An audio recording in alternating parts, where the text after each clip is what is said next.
여러분 반갑습니다. 여러분 또 한 주간을 보내게 됐죠. 여러분과 제가 다시 만날 때마다 하나님의 말씀으로 만나게 되는 것이 얼마나 좋은지 몰라요. 오늘 우리 또 하나님의 말씀 앞에 우리 모두가 겸손하게 엎드릴 수 있으면 좋을 것 같습니다. 여러분과 제가 이런 마음이요, 사무엘처럼 하나님 말씀하십시오, 제가 듣겠습니다. 사무엘이란 단어가 사실은 듣는 것과 연결되어 있거든요. 오늘 이 시간에도 우리 하나님의 말씀을 한번 들어보려고 하는 영을 가지고 오늘 이 자리에 여러분과 제가 함께 있게 되기를 바랍니다. 제가 이제 3주 동안 여러분과 함께 가는 신앙인, 같이 걸어가는 신앙인, 그런 전체 주제를 가지고 한 3주 동안 말씀을 나눠보려고 합니다. 여러분도 어떠신가요? 신앙생활 오래 하셨나요? 신앙생활 오래 하면 할수록 혹시 회의감이 들 때는 없으셨나요? 말씀은 많이 듣는데 말씀 따라 삶이 바뀌지 않는 것 때문에 혹시 갈등해 보신 적은 없나요? 저는 사실 말씀을 전하는 사람이지만 이 점에 대해서 저는 참 많은 갈등을 합니다. 제가 매번 말씀을 전하면서 그 말씀대로 살지 못하고 있다는 사실 때문에 때때로 말씀 전하는 일이 굉장히 고통스러울 때가 있습니다. 또 한편으로는 말씀을 듣는 수많은 성도님들이 계신데 그분들의 삶에 어떤 변화의 흔적을 발견하지 못할 때 그때 또한 회의감을 느끼곤 합니다. 사실 예수 그리스도를 믿는다고 해서 우리의 삶에 갑작스러운 변화가 있기란 힘들 거예요. 여러분이나 저나 하나님의 말씀에 날마다 새롭게 자신을 도전하지 않고는 사실 우리의 삶이 바뀌어진다는 것 그리 간단하지 않을 겁니다. 오래 믿었다 해서 신앙의 깊이가 생기는 것만도 아니고요, 오랫동안 하나님의 말씀 앞에 엎드려 있었다 해서 그 말씀이 내 삶을 지배하는 것도 아니잖아요. 정말 어떻게 하면 예수 그리스도를 믿는 사람이라 라는 그런 말을 들을 수 있을까요? 정말 예수 믿는 사람답다는 이야기를 여러분과 제가 들을 수 있는 그런 길은 무엇일까요? 사실 우리 인생은요, 걸으면 걸을수록 발이 더러워지듯이 어쩌면 우리의 삶이 하루하루 지나갈 때마다 사실은 우리의 죄성이 자꾸 묻어나는 것은 아닐까 모르겠어요. 그래서 끊임없이 이 죄악을 씻어내는 일, 이것이 우리에게 중요할 것이라 생각이 듭니다. 많은 신앙인들이 우리 삶에 끊임없이 기생하고 있는 이 죄악을 털어내기 위하여 우리는 사실은 영적인 훈련이 필요하다, 저나 여러분 동의하는 바일 겁니다. 그래서 야고보 사도는 신앙인으로 해야 하는 훈련에 대하여 계속 반복하는 거죠. 한 번 듣는 것으로 만족하는 것이 아니라 또 듣게 하는 거죠. 그래서 또 새롭게 도전하면서 영적인 훈련을 쌓아가도록 요청하는 거죠. 언젠가 어느 기자가 패티 김이라는 가수와 함께 대담을 한 적이 있었습니다.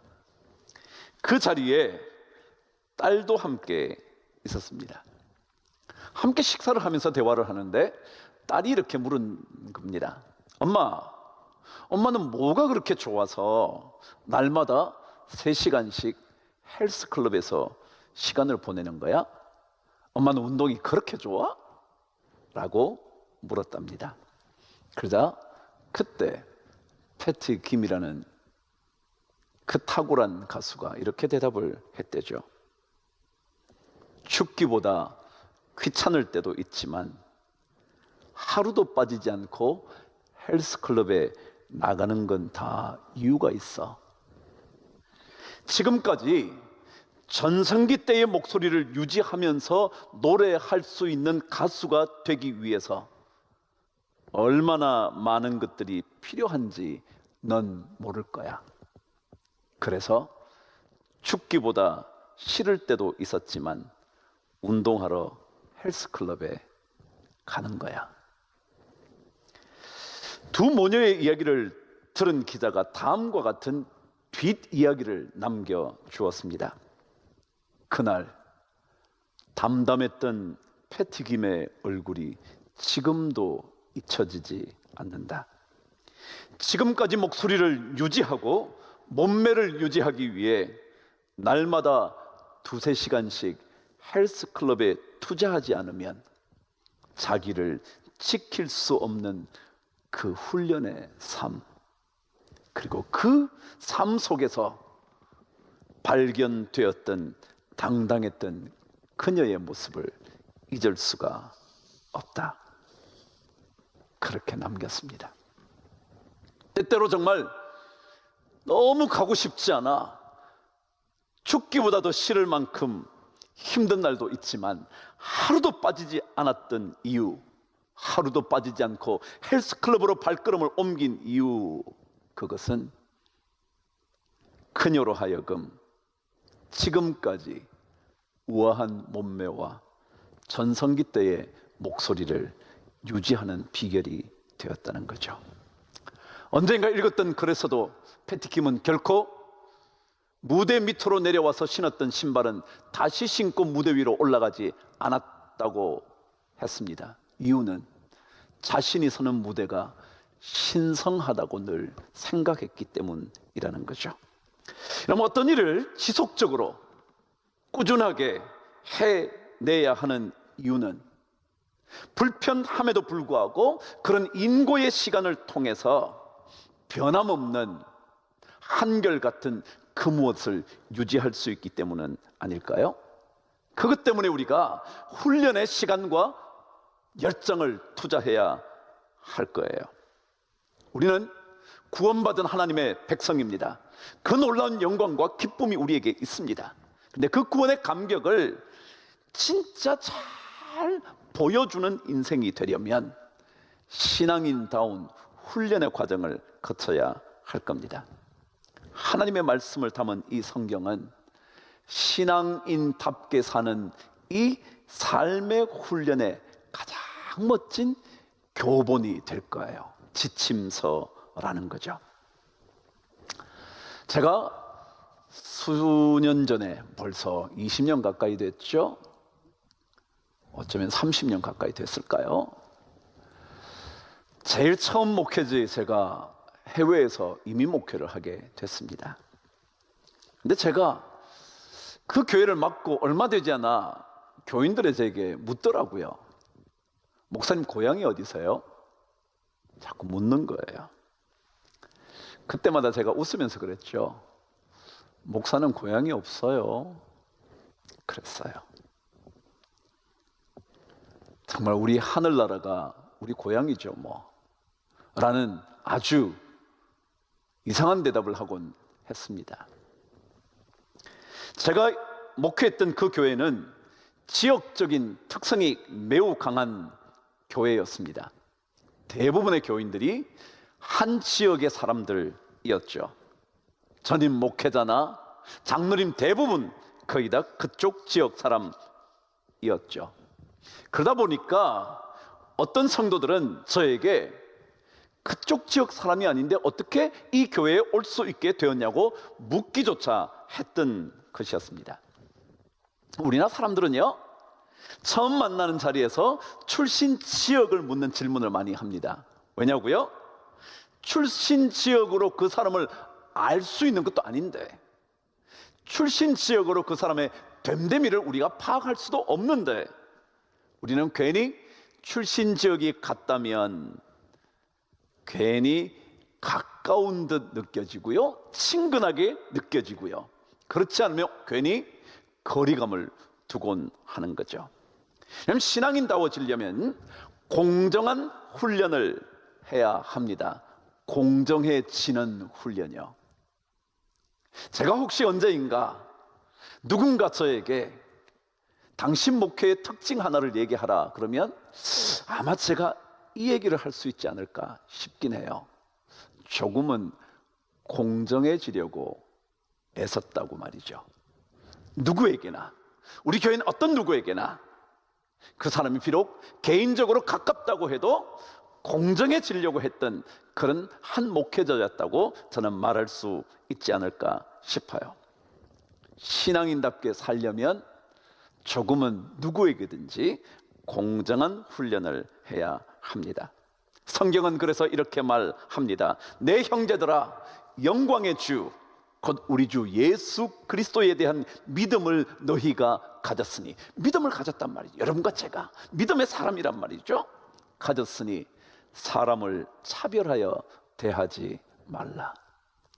사람 차별하지 말라는 거예요. 돈이 많든지 적든지, 학벌이 높든지 낮든지, 그 사람의 집안 배경이 괜찮든지 괜찮지 않든지 차별하지 말래요.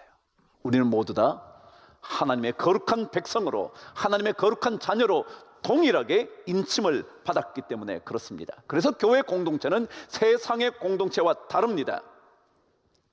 차별이라는 것은 특정한 사람이나 특정한 그룹을 우호적으로 대하는 것입니다. 자기를 지지하기 때문에, 자기와 같은 연고를 가진 사람이기 때문에 그 사람에게 우호적으로 행동한다면 그것은 차별입니다. 물론 우호적인 게 나쁜 것은 아닐 겁니다. 친절하게 대하는 것이 나쁜 것은 아닌 것이고 잘못된 것도 아닐 겁니다. 그러나 그것이 만일 누군가에게만이라고 한정되어진다면 그것은 차별일 겁니다. 성경은 그렇게 말합니다. 사람을 차별하여 대하지 말라. 이 번역을 개역개정은 이렇게 말했습니다. 사람을 외모로 취하지 말라. 그래요? 외모요? 잘생겼다든지 뭐 키가 크다든지 그 정도를 뛰어넘어서 그 사람의 출신이 어디라든지 학벌이 어디라든지 혹은 어떤 직장에 다닌다든지 어떤 직종의 일을 한다든지 그것 때문에, 단순한 겉으로 드러난 정보 때문에 그 상대방이 내 편이 되어 줄 것이라고 생각하고, 나와 함께 갈 수 있다고 생각하고, 나와 같이 갈 수 있다고 생각하는 것은 차별이라는 거죠. 이처럼 차별은 겉모습만 봤을 때 생기는 겁니다. 겉에 드러난 약간의 정보만 가지고 그 사람을 바라볼 때 결정됩니다. 사실 사람이라는 게 그렇죠. 자기랑 공통점이 있으면 가까워지는 거고요, 공통점이 없으면 조금 서먹서먹하고요. 말투가 비슷하면, 액센트가 비슷하면 그럼 괜히 가깝게 느껴지고요. 근데 그러는 동안 알게 모르게 우리는 편을 가르는 거예요. 그래서 세상 사람들은 늘 유유상종이라 그러는 거죠. 그러나 예수 그리스도의 사람들은 조금은 더 공정한 시각을 가질 수 있도록 훈련해야 하죠. 예수님께서 판단받지 않으려거든 판단하지 말라고 하신 것처럼 말이죠. 아니, 하나님께서 이스라엘 왕을 세우려고 할 때 외모로 취하지 않는다고 말씀하신 것처럼 말이죠. 용모와 키를 보지 않는다고 말씀하신 것처럼 말이죠. 그것을 이미 하나님은 버리셨다고 말씀하신 것처럼 말이죠. 우리는 조금은 더 중심을 보려고 훈련해야 합니다. 옛말에 그런 말이 있었죠. 반짝인다고 다 금은 아니라고요. 겉으로 반짝인다고 전부 다 금이 될 수 있는 것은 아니라고요. 그 사람이 나와 비슷한 환경이라 해서 언제나 우리 편만은 아니라고요. 겉으로 드러난 것으로 우리는 사람을 다 평가할 수 없죠. 그래서 우리는 사람을 대할 때 겉에 드러난 아주 짧은 정보를 가지고 사람을 함부로 차별할 수 없습니다. 사람은 외모로 평가받을 수 있는 존재가 아닙니다. 그 안에 훨씬 더 고귀한 것들이 많이 있습니다. 오늘 성경 야고보서는 이런 기록을 하나를 남겨주고 있습니다. 만일 너희 회당에 금가락지를 끼고 아름다운 옷을 입은 사람이 들어오고 또 남루한 옷을 입은 가난한 사람이 들어올 때에 너희가 아름다운 옷을 입은 자를 눈여겨보고 말하되 여기 좋은 자리에 앉아서서 하고, 또 가난한 자에게 말하되 너는 거기 서 있든지 내 발등상 아래에 앉으라 하면. 여러분, 그리스도인들이 공평한 시각을 좀 가지려면요, 특별히 부요함의 잣대로 사람을 나누면 절대 안 됩니다. 그 사람이 돈이 좀 많다고요?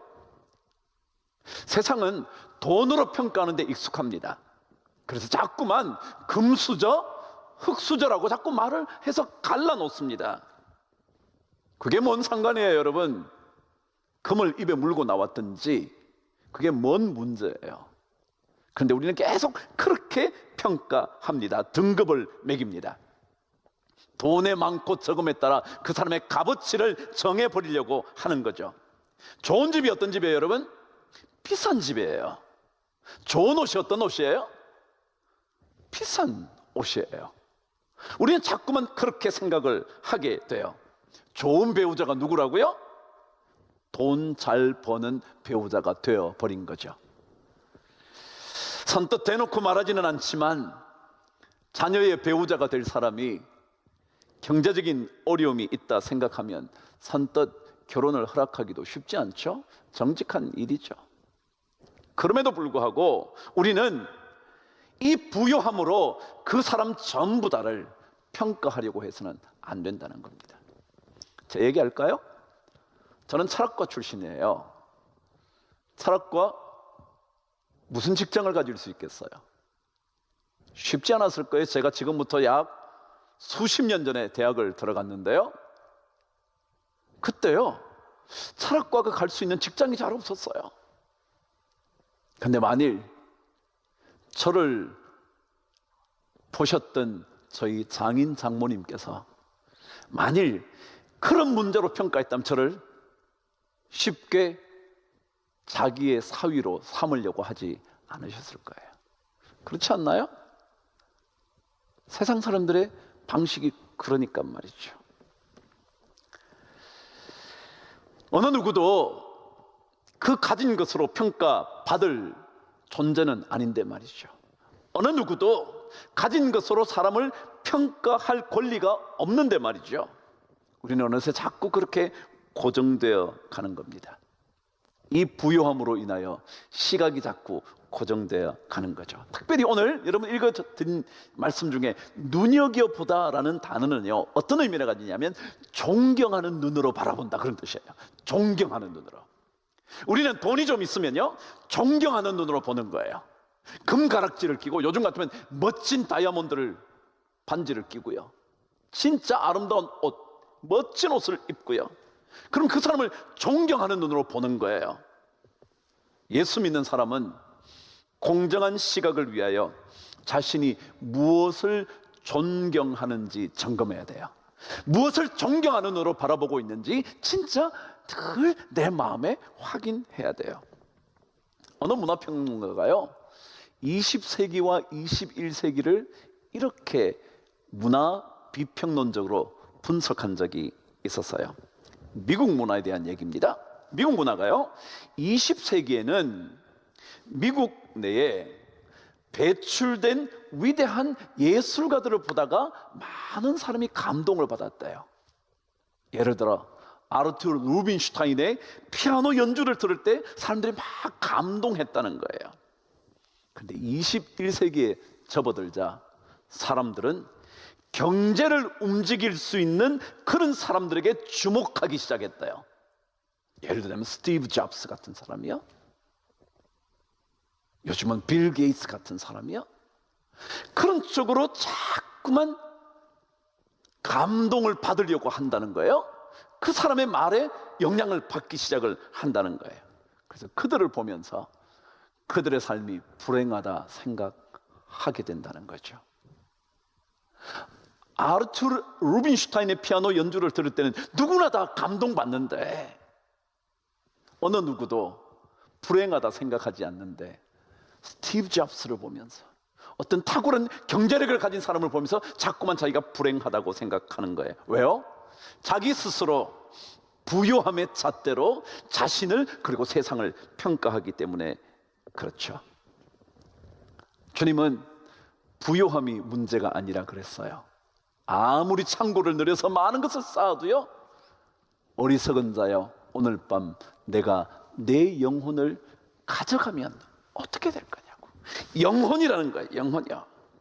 하나님께서 즐거움을 준비해 주셨는데 그 즐거움은 부요함에 있는 게 아니라는 거죠. 부요함으로 행복을 보장받는 게 아니라는 거예요. 그것이 기쁨을 주는 인생일 수도 없다는 거예요. 우리는 눈에 보이는 것이 아닌 눈에 보이지 않는 그곳에 더 값진 것들이 참 많이 있다고 생각을 하는 겁니다. 그게 예수 믿는 사람이죠. 저는 제갈량의 얘기 하나를 읽으면서 정말 우리가 그래야지, 그런 생각을 제가 하곤 합니다.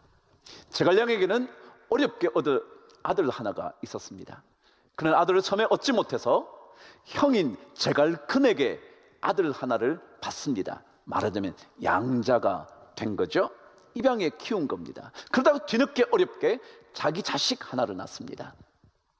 네, 그 자식의 이름을 제갈첨이라 그랬습니다.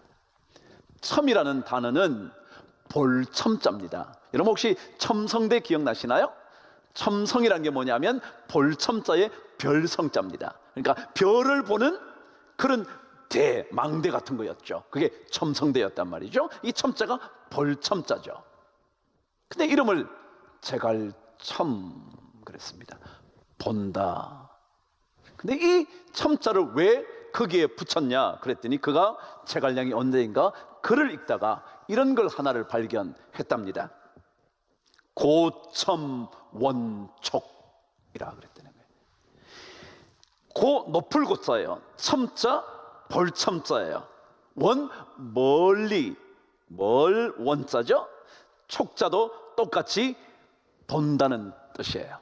그러니까 높이 보고 멀리 본다 라는 옛 글을 읽었답니다. 그 글을 읽으면서 그래, 멀리 봐야지, 아니 높은 곳을 봐야지. 이 고자는 높다는 뜻만이 아니라 고상하다 그런 거예요. 우리 그리스도인들은 고상한 것을 봅니다. 단순히 겉으로 드러난 그 어떤 것들을 보면서 마음이 현혹되지 않습니다. 고귀한 것을 봅니다. 고상한 것을 봅니다. 그래서 그것을 우리의 삶의 원칙으로 삼아 갑니다. 그것이 주님께서 원하시는 삶의 모습이거든요. 주님께서 우리에게 차별을 벗어나기 위하여 더 고귀한 것을, 보이지 않는 곳에 숨어있는 그 값어치 있는 것들을 볼 수 있도록 주님은 우리에게 도전하시는 거거든요. 여러분 겉으로 드러난 것 가지고 사람 평가하지 마십시다. 오히려 그 사람 속에 담긴 하나님의 거룩한 형상, 거룩한 이미지를 보면서 우리 함께 걸어가는 귀한 동반자로 삼으면 얼마나 멋진 삶이 여러분과 저에게 나타날 수 있을까. 여러분 한 주간 여러분과 저의 삶을 통하여 영적인 훈련이 세상이 보는 풍속을 따라가지 않는, 흐름을 따라가지 않는, 그래서 하나님의 고귀한 것을 따라가게 되는 그런 은혜가, 그래서 어느 누구도 겉으로 드러난 그 무엇을 가지고 평가하지 않게 되는 그런 놀라운 은혜의 발걸음이 여러분 모두에게 넘치게 되기를 축복합니다. 여러분 다음 주에 또 뵙겠습니다. 평안하십시오.